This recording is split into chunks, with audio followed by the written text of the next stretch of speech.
Well, good morning.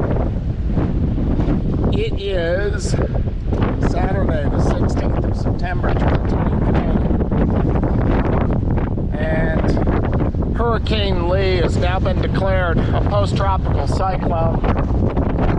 So it's now just a screaming nor'easter.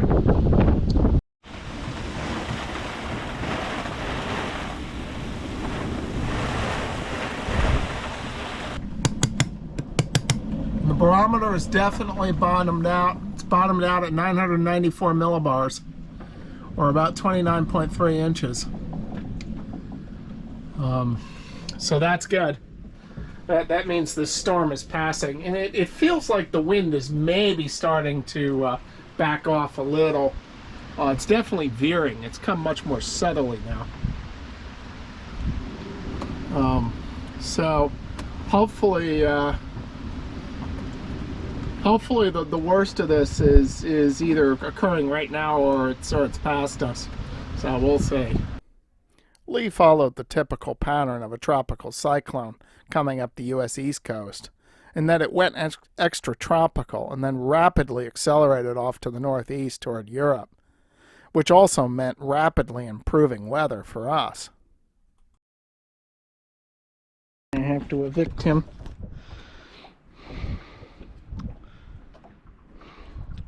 It looks like he may be just, he's either injured or he's weakened from the storm. But you can't stay here, fellow. Come on, you have to get out. Go on, go on.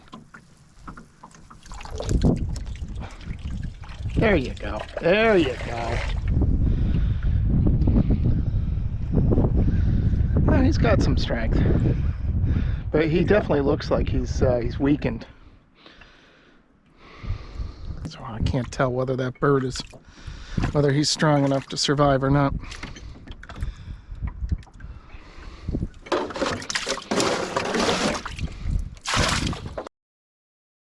Now the holding here is excellent. He's having to power his anchor out. You can see he's got the engine in forward.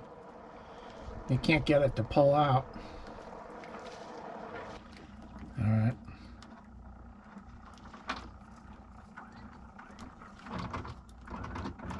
At least you know that wouldn't drag. Oh, looks like he got it.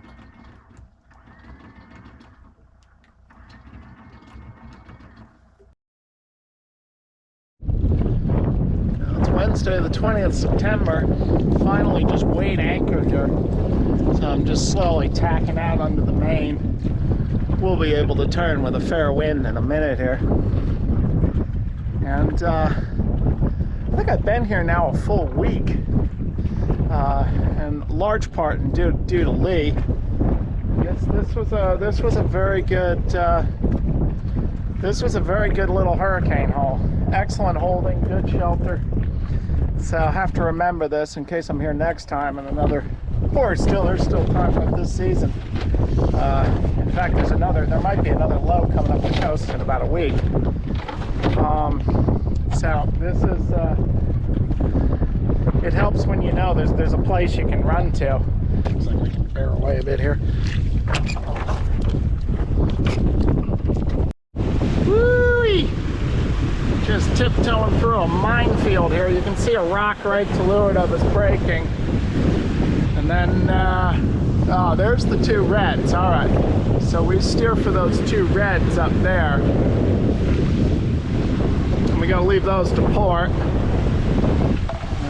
We should be okay, in theory.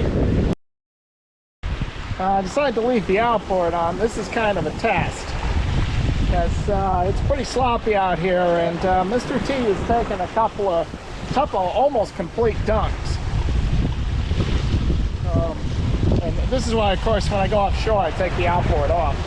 Because there's no way over a passage it's going to survive. Not only having the outboard deployed, but towing the dinghy has got me nervous. Because one thing that happens when you're going downwind towing a dinghy is the dinghy can surf up on you. And so I gave it a longer painter. So usually, as long as it doesn't get too bad, it means it's not going to actually surf into the boat. which could damage the self-steering vane and so forth.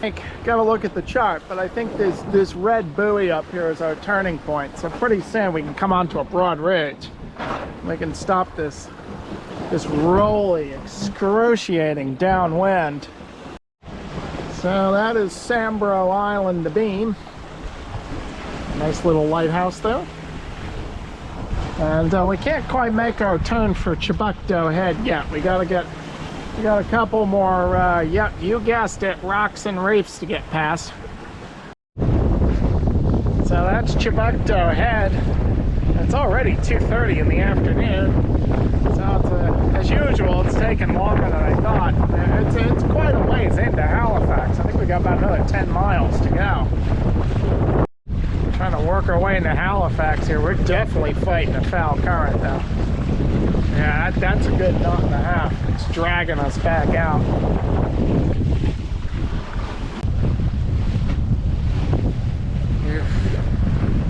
We're still fighting this outflowing current. Tried to get up under thrum cap a bit and see if I could get a little current shelter there. It might have helped a little.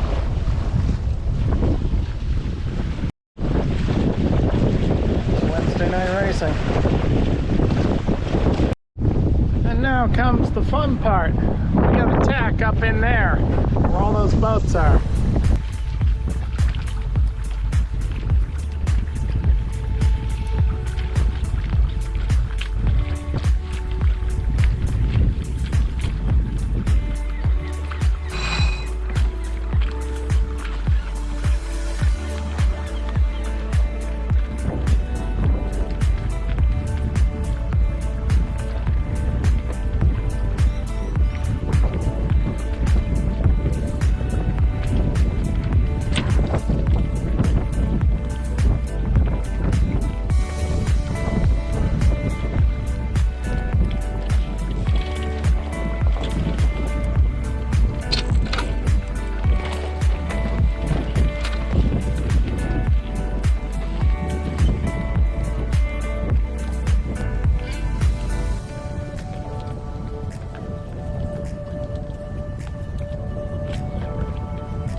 The little cove in here, because that was they say that's one possibility for the for a hurricane hole.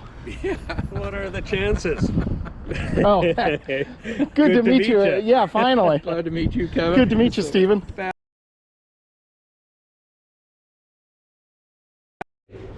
Every time they went to rebuild or to build a bigger fortress, they leveled out the hill more, right?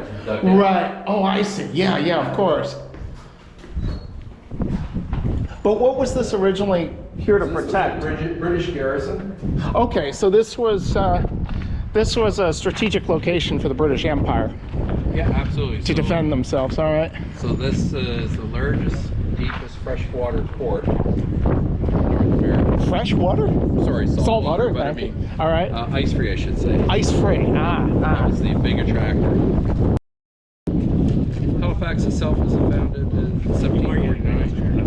What's that? You are getting the history lesson. Yeah, yeah. No, yeah. It's on that pamphlet. You brought your pamphlet, right? did. But do you know But primarily I've seen it disappear. what the British were worried about? What So was it, the French or? colonialism? So Yep. you know, fur trade, fishing. All right, so economy. they're protecting their financial interests. Exactly. You know, all nations did it back then. Right. The parapets there, you know, these would all be lined with cannons to fire out. And this is a big star formation. I could bring up the Google Maps and see it from above. Now, on the 30th of September is the day of Truth and Reconciliation. Yeah. So that's coming up in a couple weeks here. Oh. A lot of their tribe names come from the geography of their area. Yeah. You know, that they did it. It's long war. You know, interestingly enough, England decided to attack the United States for the War of 1812. So it took me about half the exhibit to realize that as you walk through it, following the arrows, you're also stepping forward in historical time. Slow learner, I guess. So Canada has a navy in 1910. Really sucked. Yeah. Because the mattress is all wet now, and you know. Sleeping gear. Yep, now you got salt water in your And bedding. the saddest thing was his tablet. Oh yeah, brand no. new tablet. Oh, no. Like 2 weeks old. Just got it before that left the Canaries. Alan and I had corresponded over email as I was following his build of his new Wave Rover II. A very simple pocket ocean voyaging boat. And but we never actually met in person before. So naturally we break the ice with sea stories. I mean, it wouldn't have been a loss. Like my planning charts would have given me a Latin long to the Caribbean. I could have sailed that anyway. Right. Without any details of the harbor. Now that's tricky. Yeah. And have you been to Martinique? Yes. So you got this great, like on paper, it looks marvelous, you know, that harbor. Yep. Don't come in at night because there's sunken boats there. Is that they haven't Marin you recovered. tried to go into? Yeah. Right, but you can anchor off the beach in St. Anne, I remember. You can, but when I came in that night, it was just a wall of yachts. Yeah. The They're Caribbean. running the whole Caribbean is beach. popular. Yeah.